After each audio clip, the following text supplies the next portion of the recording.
The story is Little Red Riding Hood. Yay! Good evening, my dear friends and parents. With immense pleasure on being given this opportunity, I would like to welcome you all to our show, The Little Red Riding Hood. This tale of a little girl is all about the dangers of trusting strangers and the fascination for the unknown. Before introducing you all to our main characters, I would like to take a pleasure to the moment to express our gratitude, Mom. We are truly inspired by your teachings and the path you have shown us. Thank you. Now, let us see who are going to entertain us with their electrifying performance.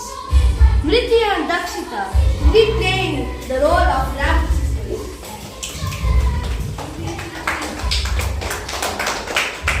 Our protagonist, the Little Red Riding Hood, will be played none other than Harshini. Neerja will ease the role of mother, while Veda will dress up as the grandmother. Sai will set off to terrorize all as a big bad guy. Last but not least, Sarvesh is the woodcutter. He is going to slay and let us enjoy the play. Story. What story would you like? Do you know the story of Little Red Riding Hood? Of course I do. Let me just think how it begins. Yes, I remember. On the outskirts of a great forest. It is a spring day. Once upon a time, and a very fine time, was a girl called Red lived with her mother in a cottage on outskirts of great forest. Mother takes a fish of cupcakes from the oven and places them on the table.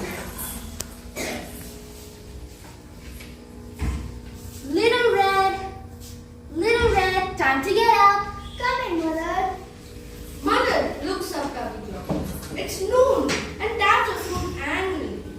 Red enters the kitchen in a red cape. Seeing the cupcakes, she reaches out to take one, but her hand stops as her mother turns to glare. These are delicious. You've been busy, Mother. Who are they for? They're for Granny. So keep your mucky fingers off. I didn't raise you to steal from little old ladies. Why? Think of your grandmother living alone in the forest, surrounded by fearsome creatures. The least I can do is bake her a cupcake, at least now and then. Oh, I wouldn't dream of touching Granny's cupcakes. Mother piles the cupcakes into a basket. Then she puts her hand under her hips. Now, you're taking this basket straight to Granny's house. Now, dear darling, keep to the path and never talk to strangers. Do you hear me? Yes, Mother. Red takes the basket and hurries to the kitchen. Red enters, skipping and singing. As she skipped merrily through the sun-dappled forest, little red hazel eyes sparkled on a bright red cape, swaying just above her ankles. Her eyes shone in the afternoon sun, and a small flicker-nosed twinkle as she smiled cheerfully at the cutout woodland friends, the birds and rabbits. Red stops to smell sunflowers. The birds flitted about carrying sticks for their nests, and the bluebells beside the path nodded contentedly to themselves. It was hard to believe that anything fearsome lived in these woods. Red peeks into the basket and rubs her tummy. Wolf stalks behind Red and leans against a tree trunk. Well, hello little girl. Who are you? I'm Mr. Wolf. My, what a fine day it is. Don't you just enjoy the fragrance of the flowers? The chirping of the birds? Well, I don't really think that wolves will like that kind of stuff. My dear, I am a wolf of great taste, you know. Where would you be off to on this fine morning? I'm off to my granny's. Oh yes, I know your granny. Old woman, stoop, grey hair. Yes, that's her.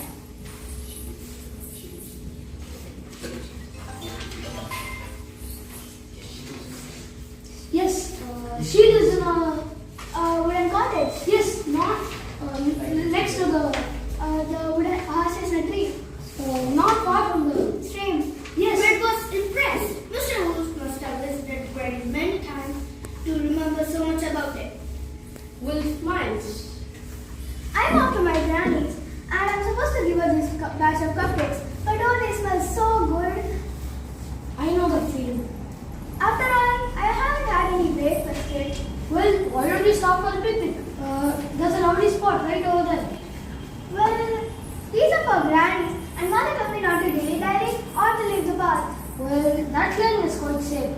And I'm sure your granny won't mind if you pick her up a big bunch of flowers. Yes, you're right. Thank you, Mr. Wolf. My pleasure. Red skips off. As he leaves, Wolf reaches. Ha! That plump little fool fell for my trick.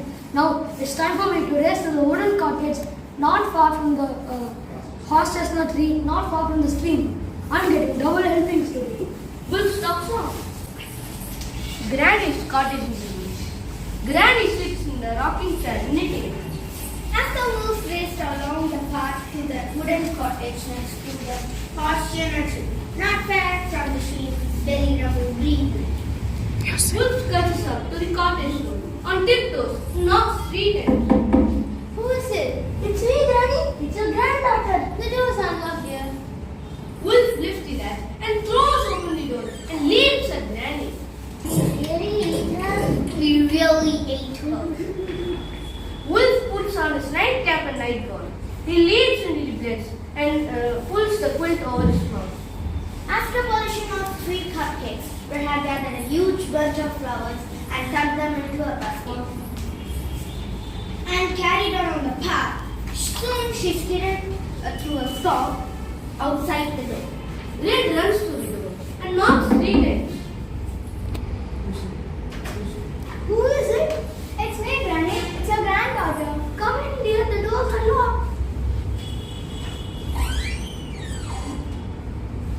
Granny, you're sick. Terribly sick. Come closer, my dear, and give a kiss to your old granny. Red puts down her basket and approaches the bed. She leans down to kiss the wolf's cheek, but pulls back suddenly. Oh, Granny, what big eyes you have. All the way to Here you, my dear. See you. See you, my dear. Oh, Granny, what big ears you have. all the way to hear you, my dear. Oh, Granny, what big teeth you have. Ha! All the way to eat you with. Wolf roars and leaps on her. Red shrugs as Wolf chases. He made satisfied gobbling noises. Wolf waddles back on stage. Patting his full belly, he yawns and lies down to sleep on Granny's bed. The woodcutter stands outside the cottage. He knocks 3 times and awaits. He looks worriedly at his watch. He lifts the latch and throws open the door. Anyone home? It's only me, the woodcutter. The woodcutter stares around the room and sees the wolf laying in the bed, wearing Granny's nightgown and cap. It only took the woodcutter a moment to work out what had happened. You beast! The woodcutter races the wolf wakes up. They run. The wolf roars. There's a thud and whimper.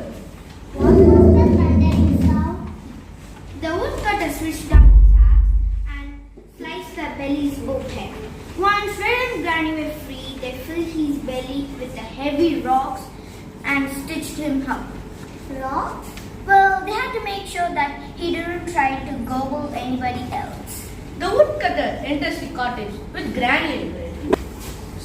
You say that, sir.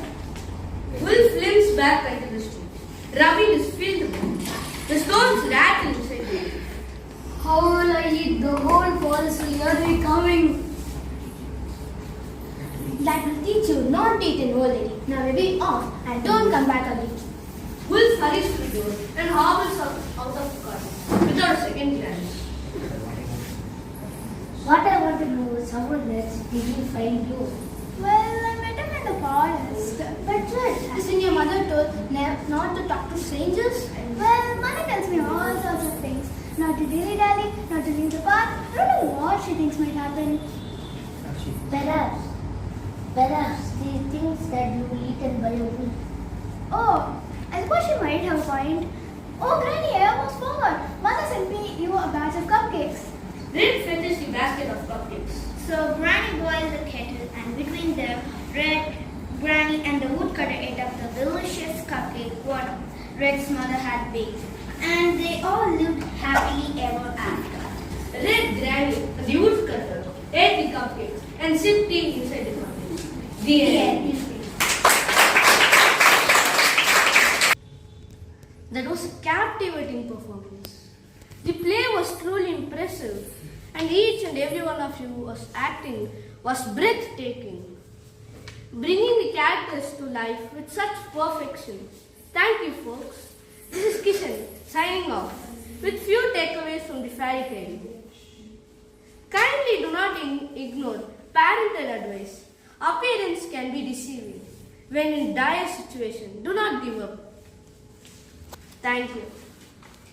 The moral that I understood from the story was we should not believe to unknown strangers and we should not share the details that we know and the rules that we was given to anyone. Thank you. Okay, fine. Follow the golden rules. Okay, what are the golden rules? The golden rules is we should not speak to strangers and we should not tell the instructions to the stranger. Very good. We want to protect ourselves and don't talk to the strangers. Yes. We should listen to our parents. Thank you so much for giving us such adorable children. That's what I should say first. And the effort all of you had put in for the costumes and the way they had enacted.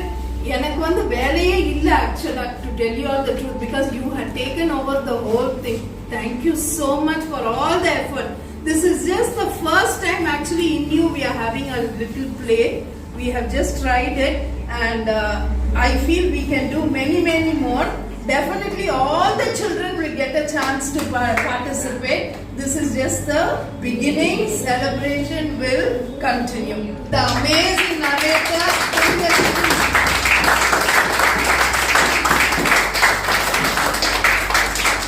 The big rabbit, small rabbit, yes. Actually, these two were miracles for me because when I was giving them the part, I was wondering whether they were too young for it. But the mothers were very confident, so I had given it. I realized that we should never underestimate children. Amazing work. Yes.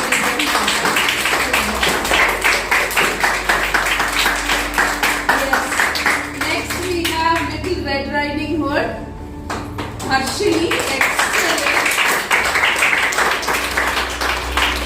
Perfect for the role and thank you so much for dressing her up so beautifully for the part. Then we have mother, Red Riding Hood's mother. Yes, Nia.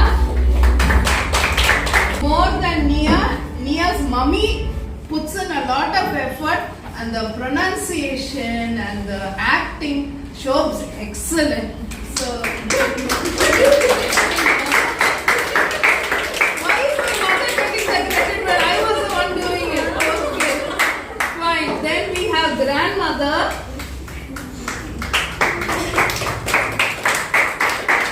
Yes, she's another one very quiet in our class. Excellently, she too had done it. Deepu, thank you so much. Yes, thank you. Very good. Then next we have the wolf.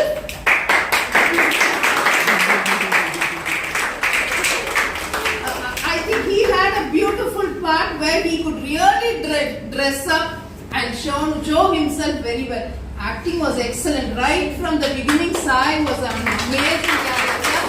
And thank you so much to Santoshi and Sangeeta for making all the effort. In fact, for the teeth and everything, they had got a dentist glue for it. They wanted to make him look so much realistic. So much of effort was put inside. And I know it's not easy to have the paint on like this drying on the face. So excellent, sir. You made INYOU very proud. Then we have a woodcutter.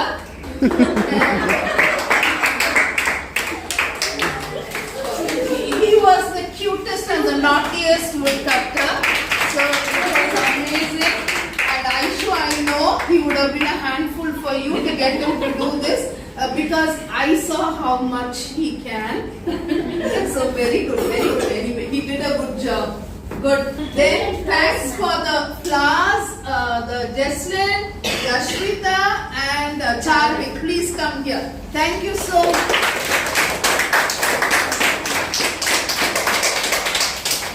Then always behind the scene, definitely we will have people who will be making this possible, who will do every job for us to make it successful. Balajyoti,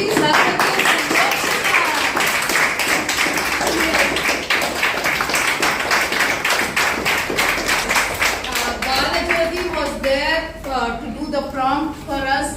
And everything, like every job, he just took it up on him and he said, I'll do it. Even Yochana, the script, in fact, she wrote for Kishan. And even that work she had spared me of. It was excellent. Sarvajit was the one with the music, sound effects. He had. And once again, everyone here and all the mothers, you're all super moms who have really brought